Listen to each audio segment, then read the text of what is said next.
Hello दोस्तों, मैं संदीप आप सबका अपने YouTube चैनल ज्ञान आर्टवेल में स्वागत करता हूं। तो आज हम देखेंगे यूपी टेट के क्वेश्चंस, कुछ जो कि प्रीवियस ईयर के क्वेश्चन होंगे, जो कि आपके आने वाले एग्जाम जैसे कि C TET, UP TET, super TET और यूपीएसआई के लिए भी बहुत ही इंपॉर्टेंट होंगे, क्योंकि इसमें रचनाएँ भी शामिल हैं। ये लगभग संपूर्ण हिंदी से लिए गए क्वेश्चन हैं। ठीक, तो चलिए शुरू करते हैं आज का मॉक टेस्ट, और आप अपना स्कोर ज़रूर शेयर करें हमसे। चलिए शुरू करते हैं। देखिए पहला क्वेश्चन है समान हिंदी का। इसमें देखिए टॉप 30 क्वेश्चन आते हैं टोटल यूपी टेट के एग्जाम में, तो ये प्रीवियस ईयर पेपर ही है। ठीक, तो पहला क्वेश्चन है प्रागैतिहासिक में उपसर्ग क्या होगा। ठीक, अब देखिए यहाँ पर क्वेश्चन, ऐसा क्वेश्चन कई बार बना है। तो प्राग ऐतिहासिक को जब हम तोड़ते हैं तो क्या होता है, प्राक धन ऐतिहासिक, है ना। तो यहाँ पर प्राक हो जाएगा, तो इसके आगे क्या लगेगा, प्राग। इसका उपसर्ग क्या होगा, प्राक हो जाएगा। देखिए प्राग नहीं होगा, लोग प्राग लगा देते हैं तो प्राग गलत हो जाएगा हमारा। ठीक, तो क्या हो जाएगा, प्राक धन ऐतिहासिक। ठीक, प्राक धन ऐतिहासिक, तो क्या हो जाएगा, प्रागैतिहासिक। ठीक, तो हमारा सही ऑप्शन क्या हो जाएगा, बी। चलिए अगला देखते हैं, बहुत इंपॉर्टेंट रचना है। तुलसीदास किसकी कविता है। देखिए ये कई बार पूछा चुका, तुलसीदास किसकी कविता है। ठीक, तो किसकी है, हरिवंश राय बच्चन, मुक्तिबोध, सूर्यकांत त्रिपाठी निराला या गेत। तो किसकी है, सूर्यकांत त्रिपाठी निराला जी की है। कौन सी, तुलसीदास। ठीक, अब देखिए ये तुलसीदास हमारे एक प्रमुख कवि थे, उनके बारे में इन्होंने लिखा गया। तो ये किसकी है, सूर्यकांत त्रिपाठी निराला। क्वेश्चन आ गया तुलसीदास किसकी रचना है, तो सूर्यकांत त्रिपाठी निराला। और एक चीज़ और, तुलसीदास के ऊपर एक इनकी जीवनी लिखी गई है। ठीक, जिसको हम क्या बोलते हैं, मानस का हंस। वो किसने लिखा है, अमृतलाल नागर ने। मानस का हंस, तुलसीदास की जो जीवनी है मानस का हंस, किसने लिखा, अमृतलाल नागर ने। ठीक, चलिए अगला क्वेश्चन देखते हैं। तीसरा क्वेश्चन क्या कहता है हमारा, कि बहिष्कार का संधि विच्छेद क्या होगा। तो बहिष्कार का सही संधि विच्छेद क्या होगा, देखिए बहिधन कार, बहिधन कार। देखिए ये सकार, ये गलत होगा, ये सकार सही है मगर ये गलत लिखा है। ठीक, तो ये भी गलत है, तो हमारा ए ऑप्शन बिल्कुल सही हो जाएगा, बहिधन कार। ठीक, तो ये कौन सा संधि होगी, देखिए हमने बताया था कि जहाँ कहीं भी ऐसे विसर्ग लग जाते हैं वो कौन सी होती है, हमारी विसर्ग संधि। तो ये हमारे विसर्ग संधि का उदाहरण हो जाएगा। ठीक, विसर्ग संधि का, तो याद रखेंगे बहिष्कार क्या होगा, बहिधन कार। ये जो खा खटकोड़ा है ये आपके विसर्ग में चेंज हो जाएगा। चलिए अगला है, वेरी इंपॉर्टेंट रचना है, वैदेही वनवास। वैदेही वनवास, देखिए वैदेही किसका नाम है, वैसे तो सीता जी को वैदेही कहते हैं। ठीक, वैदेही वनवास। अब देखिए वनवास से हम रिलेटेड कर लेंगे, वनवास कहाँ से, अयोध्या से। ठीक, तो अयोध्या। ठीक, तो याद रख लेंगे वनवास, वनवास किस कहाँ से हुआ था, अयोध्या से। ठीक, तो इसीलिए इसको हम याद कर लेंगे। ठीक, वनवास अगर वैदेही वनवास आता तो अयोध्या हो जाएगा, तो अयोध्या सिंह हरिऔध द्वारा। ठीक, अयोध्या सिंह हरिऔध उपाध्याय द्वारा। ठीक, बहुत ही इंपॉर्टेंट है, अयोध्या सिंह हरिऔध उपाध्याय द्वारा लिखा गया वैदेही वनवास। चलिए अगला क्वेश्चन देखते हैं, निम्नलिखित में से पुल्लिंग शब्द का चयन करें। तो निम्नलिखित में से पुल्लिंग शब्द क्या होगा, तो क्या हो जाएगा, पहिया। ठीक, क्या हो जाएगा, पहिया। ठीक, हमारा बी ऑप्शन बिल्कुल राइट हो जाएगा। देखिए अब क्या है कि गद्यांश को पढ़ना है, और गद्यांश को पढ़ने के साथ साथ हमें क्या करना है, इसके उत्तर देना है। ठीक, इसके उत्तर देना है। तो देखिए हम यहाँ से गद्यांश पढ़ेंगे पूरा, कि स्पष्टता, आत्मविश्वास, विषय की एक अच्छी पकड़ है और प्रभावशाली भाषा में अपने विचारों और भावनाओं को व्यक्त करना ही संप्रेषण कला है। ठीक, अब देखिए कौन सा संप्रेषण कला नहीं है। अब यहाँ से पूछा गया, देखिए क्वेश्चन वहाँ से मिल जाएगा, संप्रेषण कला कौन सा नहीं है। तो प्रभावशाली भाषा, अलंकरण, या फिर आत्मविश्वास, विचारों का भावनाओं का व्यक्तिकरण। देखिए प्रभावशाली है, विचारों भावनाओं का व्यक्तिकरण है, संप्रेषण कला भी है। ठीक, तो देखिए संप्रेषण प्रभावकारी भाषा भी है और विश्वास भी है और ये भी है, मगर अलंकरण नहीं है ना। तो हमारा बी ऑप्शन क्या होगा, बिल्कुल गलत हो जाएगा। तो हमारा बी ऑप्शन सही मान लेंगे। ठीक, तो हमारा बी ऑप्शन हमने यहाँ पे देख के बताया। ठीक, अगला क्वेश्चन देखते हैं, संप्रेषण कला का विकास किससे होता है। संप्रेषण कला का विकास किससे होता है। तो यहाँ पे हम देखते रहते हैं तो हमें पता चलता है क्या, कि जो संप्रेषण कला है उसका निरंतर अभ्यास से निखरते हैं ना। तो यहाँ पे पता चल जाएगा निरंतर अभ्यास से क्या होता है, कि संप्रेषण कला क्या होता है, निखरती है। ठीक, तो यहाँ से ही विकास होता है, तो कहाँ से, अभ्यास से, निरंतर अभ्यास से। तो हमारा बी ऑप्शन बिल्कुल राइट हो जाएगा। चलिए अगले क्वेश्चन की तरफ चलते हैं। 8th नंबर क्वेश्चन देखते हैं, निम्न में से संयुक्त व्यंजन कौन सा है। देखिए संयुक्त व्यंजन की बात करते हैं, जो व्यंजन दो या दो से अधिक स्वरों या व्यंजनों से मिलकर बनते हैं उन्हें हम संयुक्त व्यंजन कहते हैं। ठीक, दो वर्डों से मिलकर बनने के उनको हम क्या बोलते हैं, संयुक्त व्यंजन बोलते हैं। ये कितने होते हैं, 4 होते हैं। कौन सा, छत्रंग या स्रा, छत्रंग ज्ञा और स्रा, ये 4 होते हैं। अब इनमें से जो भी नहीं होगा वही हमारा क्या हो जाएगा, नहीं होगा। ठीक, देखिए त्रा है, छा है और ज्ञा है। ठीक, हमारा या नहीं होगा। या कौन सा होता है, अंतस्थ व्यंजन, है ना। या कौन सा होता है, अंतस्थ व्यंजन कौन कौन से होते हैं, या, रा, ला और वा। ठीक, याद रखेंगे ये अंतस्थ व्यंजन है, इसीलिए ये क्या होंगे आपके संयुक्त व्यंजन नहीं होंगे। ठीक, यारा लावा नहीं होंगे। ठीक, अब देखिए त्रा किससे मिलकर बनता है, ये पूछे थे तो त्रा किससे मिलकर, ता के साथ नीचे हलंत लगाएंगे और रा से त्रा हो जाएगा। छत्रंग किससे बनता है, तो का और खा खटकोड़ा से, बहुत बार पूछे गए हैं। और का के नीचे क्या हलंत होगा, ये स्वर रहित होगा और ये स्वर सहित होगा। ठीक, अब क्या किससे मिलते हैं, जा और इया के साथ। ठीक, तो याद रखेंगे ये बहुत ही इंपॉर्टेंट क्वेश्चन है आपके लिए। ठीक, अगला है मृत्युंजय। मृत्युंजय में कौन सा समास है, तो देखिए मृत्यु को जीतने वाला कौन हो जाएगा, मृत्यु जीतने वाला अर्थात शिव जी। तो हमारा ए ऑप्शन बिल्कुल राइट हो जाएगा, बहुब्री समास। ठीक, जहाँ पे तीसरा पद निकलता है, तीसरा अर्थ निकलता है, वो क्या होता है हमारा, तो कौन सा हो जाएगा, बहुब्री समास। ठीक, मृत्युंजय। चलिए अगला क्वेश्चन देखते हैं। अगला क्वेश्चन, अलंकार में किस उपसर्ग का प्रयोग है। देखिए अलंकार हमने बताया था जहां पर भी बिंदी रखते हो हमेशा माँ में टूट जाता है, तो क्या होगा, अलम धनकार। तो अलंकार, अलम धनकार, अलंकार में अगर पूछते कौन सा संधि होगी, तो हमारा कौन सा हो जाएगा, व्यंजन संधि। तो अलम प्लस कार। ठीक, तो ये हमारा अलम क्या है, आपका उपसर्ग हो जाएगा। चलिए अगला देखते हैं, यह किसकी पुस्तक है, यह पुस्तक किसकी है, तो ये इंडिकेट कर रहा है किसकी तरफ, किसी की तरफ इंडिकेट कर रहा है। और ये क्या है, एक सर्वनाम है। ठीक, ये क्या है, एक सर्वनाम है, और इसके साथ में ये क्या है, विशेषता बता रहा है किसी चीज़ की ना, पुस्तक की विशेषता। तो यह किसकी पुस्तक है, तो यहाँ पर हमें एक बात समझ में आ रही है कि ये क्या है, एक पहली चीज़ सर्वनाम है, दूसरी चीज़ किसी की विशेषता बतलाने की कोशिश कर रहा है ये। ठीक, तो हम देखते हैं क्या, तो क्या हो जाएगा, तो ये हो जाएगा हमारा सार्वनामिक विशेषण हो जाएगा। ठीक, पुस्तक की क्या हो जाएगा, विशेष हो जाएगा, और इसकी विशेषता बतलाता हुआ नजर आ रहा है। ठीक, तो हमारा क्या हो जाएगा, बी ऑप्शन बिल्कुल राइट हो जाएगा। अगला है विश्लेषण शब्द का बहुवचन क्या होगा, तो विश्लेषण का बहुवचन क्या होता है, संश्लेषण।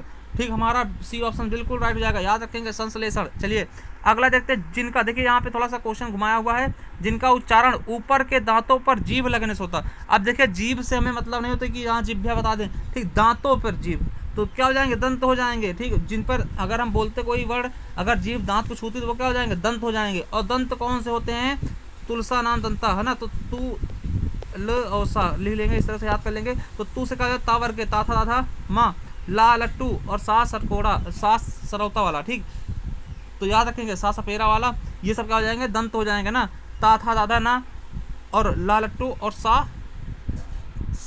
सपेरा वाला। ठीक, ठीक, तो ये क्या हो जाएंगे, आपके दंत हो जाएंगे। चलिए हमारा सी ऑप्शन बिल्कुल राइट हो जाएगा। अगला देखते हैं, उष्म व्यंजन कौन से हैं। देखिए उष्म व्यंजन हमारे 4 होते हैं, जिसको बोलने से हमें शरीर से क्या निकलती है, उष्मा निकलती है। साशा शाहा कौन से होते हैं, साशा शाहा तो हमें कहीं मिल रहा है, ये देखिए ये नहीं है, ये हमारे क्या हैं, वर्गीय व्यंजन। ठीक, यारा ला ये क्या है, अंतस्थ व्यंजन हो जाएंगे, इसके साथ वो लगेगा। ठीक, और आबासा ये तो अलग ही है। ठीक, ये हो जाएंगे हमारे उष्म व्यंजन। तो हमारा बी ऑप्शन बिल्कुल राइट होगा, सासा शा और हा भी होता तो चल जाता काम। ठीक, तो हमारा कौन से हो जाएंगे, बी ऑप्शन बिल्कुल राइट हो जाएगा। ये क्या हो जाएगा हमारे उष्म या संघर्षी व्यंजन भी इनको कहते हैं, क्योंकि संघर्ष के साथ निकलते हैं। चलिए अगला है, अत्यधिक का विलोम क्या होगा, अत्यधिक का विलोम क्या होगा, अत्यधिक मतलब ज़्यादा, तो अत्यल्प मतलब थोड़ा सा, तो हमारा क्या हो जाएगा, बी ऑप्शन बिल्कुल राइट हो जाएगा। ठीक है, चलिए अगला है, रित का विलोम क्या था, रित मतलब होता है क्या, सत्य। ठीक, रित मतलब क्या होता है, सत्य, याद रखेंगे, रित मतलब क्या होता है, सत्य। तो सत्य का असत्य हो जाएगा, असत्य का क्या मतलब होता है, अनृत, है ना, तो अनृत मतलब क्या होता है, असत्य। तो हमारा बी ऑप्शन बिल्कुल राइट हो जाएगा। चलिए संकल्प शब्द में उपसर्ग कहते हैं, हमने बताया सा के ऊपर अगर कहीं बिंदी आती है तो वो हमेशा माँ में टूटता है, तो संकल्प का क्या हो जाएगा, समधन कल्प। ठीक है, तो क्या हो जाएगा, सम, तो ये सम में टूटेगा, तो हमारा कौन सा ऑप्शन इसमें सही हो जाएगा, तो हमें पता है क्या कि हमारा बी ऑप्शन बिल्कुल राइट होगा। ठीक, तो क्या हो जाएगा, समधन कल्प। ठीक, संकल्प, तो हमारा बी ऑप्शन क्या हो जाएगा, उपसर्ग सम हो जाएगा। ठीक, अगला मुझसे खड़ा नहीं हुआ जाता। देखिए यहाँ पर वाच्य कौन सा है, मुझसे खड़ा नहीं हो जाता। तो हमने बताया था जहाँ पर थर्ड पर्सन की बात की जाए और आपको क्रिया एक वचन और पुल्लिंग मिले और लगभग नकारात्मक का बोध हो, वो हमेशा क्या होता है, भाववाच्य। ठीक, तो मुझसे खड़ा नहीं हुआ, खड़ा भी हुआ नहीं जाता, तो क्या हो जाएगा, हमारा भाववाच्य हो जाएगा। चलिए अगला देखते हैं, यहाँ पर है तद्भव और उसके तत्सम में कौन सा मेल गलत है, तो हम देखते हैं क्या, आंत, आंत क्या हो जाएगा, आंत्र होता। ठीक, आंतरी। ठीक, तो हमारा बड़ा आ होगा, यहाँ से ऐसे लिख सकते हैं इसको हम, आंत्र। ठीक, चलिए अगला क्वेश्चन देखते हैं, लेखक और उनकी रचना के साथ कौन सा जोड़ा गलत है, बहुत ही अच्छा इंपॉर्टेंट रचना है, तो स्कंदगुप्त। ठीक, स्कंदगुप्त, तो यही हमारा क्या हो जाएगा, गलत हो जाएगा। स्कंदगुप्त किसका है, आप लोग कमेंट करके बताना है। देखिए स्कंदगुप्त है ना, ध्रुव स्वामी, ये सब किसकी रचनाएं हैं, तो ये आपको हमें कमेंट बॉक्स में कमेंट करके बताना है। ये बहरहाल ये लक्ष्मी नारायण मिश्र जी की नहीं है। ठीक, संस्कृत के 4 अध्याय बिल्कुल सही है। रसज्ञ रंजन ये बिल्कुल सही है। और अशोक के फूल ये तो बहुत ही इंपॉर्टेंट रचना है, इसको याद रखेंगे और आपको बताना स्कंदगुप्त किसकी रचना है। ठीक, चलिए अगला क्वेश्चन देखते हैं। कवि और उसकी रचनाओं का कौन सा जोड़ा सही नहीं है? तो परमिल सूर्यकांत त्रिपाठी निराला बिल्कुल सही जवाब है। अगला क्वेश्चन, अगला नंबर देखते हैं। ए नंबर सही है। बी नंबर देखते हैं शिवराज भूषण, भूषण की एकदम सही है। और तीसरा है सी शब्द रसायन देव की, बिल्कुल सही है। उद्धव शतक, तो उद्धव शतक इनकी नहीं है, किसकी? भारतेंदु हरिश्चंद्र की नहीं है। तो उद्धव शतक किसकी रचना है? तो ये किसके? जगन्नाथ दास रत्नाकर की। किसकी है? जगन्नाथ दास रत्नाकर की, याद रखेंगे किसकी रचना है? तो जगन्नाथ दास रत्नाकर जी की है। ठीक, रत्नाकर जिनको बोलते हैं। तो हमारा डी ऑप्शन गलत हो जाएगा, ये उद्धव शतक जो है वो रत्नाकर जी की है। चलिए अगला क्वेश्चन देखते हैं। 22 नंबर, लेखक और उसकी कृति के युग्म में कौन सा युग्म गलत है? कौन सा गलत है?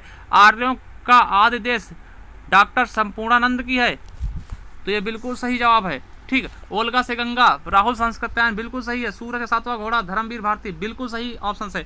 दर्शन दिग्दर्शन ये रामचंद्र शुक्ल की नहीं है, ये भी किसकी है? तो ये भी आपकी राहुल संस्कृत्यायन की है। ठीक है, तो याद रखेंगे दर्शन दिग्दर्शन ये किसकी है? तो राहुल संस्कृत्यायन की है, ना कि रामचंद्र शुक्ल की। ठीक, तो हमारा डी ऑप्शन बिल्कुल गलत हो जाएगा। चलिए अगला है, विराम चिन्ह की दृष्टि से कौन सा वाक्य अशुद्ध है? तो विराम चिन्ह की दृष्टि से कौन सा वाक्य अशुद्ध है? हाँ मेरा यही परिवार है, यही विचार है।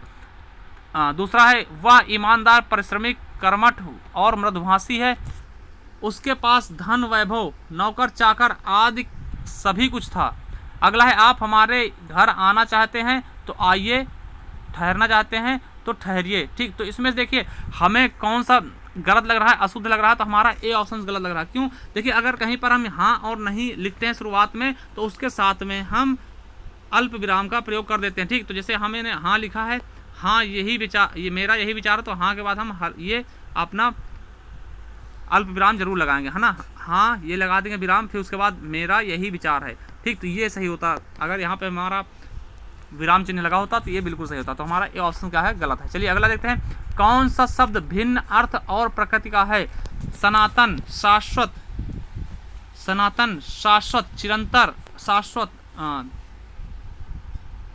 और आधुनातन ना।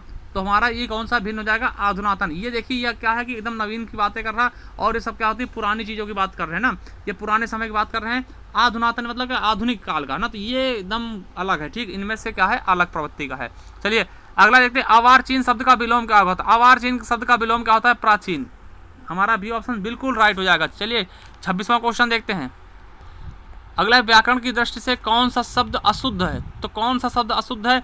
विभीषण, गृहिणी, जगत गुरु या विरहिणी। तो हमारे हिसाब से तो विरहिणी गलत है। तो विरहिणी कैसे लिखा जाएगा? देखिए विरहिणी कैसे लिखेंगे? तो हम हाँ में भी पाई लगाएंगे। ठीक, तो हाँ में भी पाई लगाएंगे, कैसे लिखेंगे? विरहिणी होता। ठीक, विरहिणी ऐसे लिखा जाएगा। ठीक, तो हमारा बी ऑप्शन गलत हो जाएगा। ठीक, अगला है, देखिए ये आपका क्या है कि मुहावरे बताया गया है, इनमें कौन सा गलत है वो बताना है। पहला, निम्नलिखित में से कौन सा युग्म गलत है? मुट्ठी गर्म करना, रिश्वत देना बिल्कुल सही जवाब है। कैसे किस कहते हैं कि हमने मुट्ठी गर्म कर दी, मतलब क्या? रिश्वत दिया। लुटिया डुबाना, सारा काम चौपट कर देना ना, बात सही है। माई कलाल मतलब साहसी व्यक्ति। कहे कौन सा माई कलाल है जो काम कर देना, तो मतलब क्या? साहसी व्यक्ति कौन है? अब सब्ज बाग दिखाना मतलब क्या होता? किसी को लुभाना। ठीक है, किसी को क्या करना? प्रलोभन देना, किसी को सब्ज बाग दिखाना, हाँ कि हम ऐसे तुम्हारे लिए कर देंगे, तो वो क्या होता है? सब्ज बाग दिखाना मतलब क्या? किसी को बहलाना फुसलाना, मतलब लालच देना। ठीक, तो ये हमारा गलत हो जाएगा, ये याद रखेंगे, बहुत ही इंपॉर्टेंट रचना है, सॉरी मुहावरा है। ठीक, चलिए अगला क्वेश्चन देखते हैं। मेरी भव बाधा हरो राधा नागर सोए, जा तन की झाई पड़े श्याम हरित दुत होए। तो यहाँ पर देखिए हरित शब्द के दो अर्थ निकल रहे हैं। तो हरित शब्द के दो अर्थ निकल रहे हैं, हरा हर लेना। ठीक, हरित शब्द के दो अर्थ निकल रहे हैं, तो जहाँ पर भी कई अर्थ निकलते हैं वहाँ पे कौन सा श्लेष अलंकार हो जाता है? ठीक, तो देखते हैं हरित शब्द के कौन कौन से अर्थ निकल रहे हैं। देखिए हरित का होगा हर लेना, मतलब हरा रंग और हरा कर देना और प्रसन्न होना। ठीक, तो यहाँ पर क्या होंगे? जब एक शब्द के कई अर्थ निकलते तो वहाँ पे क्या होता? श्लेष अलंकार होता। मगर इसमें रूपक अलंकार भी है ना, रूपक अलंकार भी है। श्याम हरित होए में क्या हो जाएगा? आपका रूपक अलंकार भी है। ठीक, तो यहाँ पर हम ए ऑप्शन और सी डी ऑप्शन अगर किसी ने दोनों टिक किया तो दोनों सही माने गए थे। ठीक, चलिए अगला है गौशाला। गौ के लिए शाला मतलब गौ के रहने का स्थान गौशाला कहलाता। तो गौ के लिए शाला तो मतलब क्या हो जाएगा, के लिए, तत्पुरुष समास, बिल्कुल सही। अगला है देशभक्ति, 30वां क्वेश्चन और अंतिम क्वेश्चन क्या है, देशभक्ति, देश के लिए भक्ति। तो यहाँ पर भी क्या हो जाएगा हमारा, तत्पुरुष समास हो जाएगा। ठीक, और देखिए अगर आप किसी चीज़ की तैयारी कर रहे हैं तो आपको, या फिर आप यूपीएसआई सेट, सीटेट, यूपीटेट या लेखपाल की तैयारी कर रहे हैं तो आपको देखिए हमारे कम्युनिटी टैब में जब जाएंगे तो वहाँ पर आप प्लेलिस्ट वाले ऑप्शन में जाएंगे तो क्या होगा, आपको हिंदी की जो टेस्ट सीरीज है आपको मिल जाएंगी बहुत सारी, और यूपीएसआई की तैयारी कर रहे हैं तो प्रीवियस ईयर पेपर मिल जाएंगे आपको, और मूल विधि की क्लासें भी आपको मिल जाएंगी देखिए, और संपूर्ण हिंदी हमने बैच चलाई जो कि बहुत ही स्पेशल है आपके लिए।